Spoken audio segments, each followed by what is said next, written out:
નિયમ છે કોઈ પણ વસ્તુનું કામ ચાલતું હોય ત્યાં ટોક્સિન બંધ.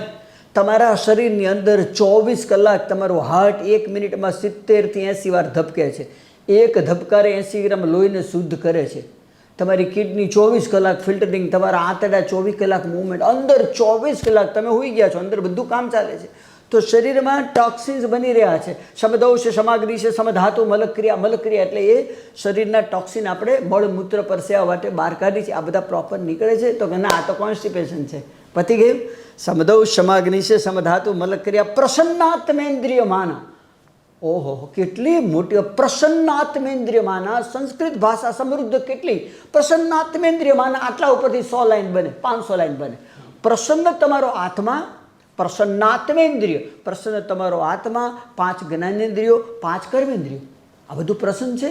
તો કે ના, હે તો કોઈ જ્ઞાનેન્દ્રિયોના ઠેકાણા નથી ને કર્મેન્દ્રિયોના ઠેકાણા નથી. આત્માની તો વાત જ જવા દો. શરીરના ક્યાં ઠેકાણા છે? માણસ બેસી નથી શકતો.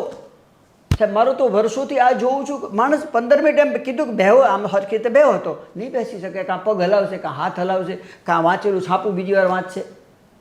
તો સમદૌષ, સમાગ્નિ છે, સમધાતુ, મલક્રિયા. પ્રસન્નાત્મેન્દ્રિય માના. તમે પ્રસન્ન, તમારો આત્મા, તમારી 5 જ્ઞાનેન્દ્રિય, તમારી 5 કર્મેન્દ્રિય, આ બધું પ્રસન્ન છે.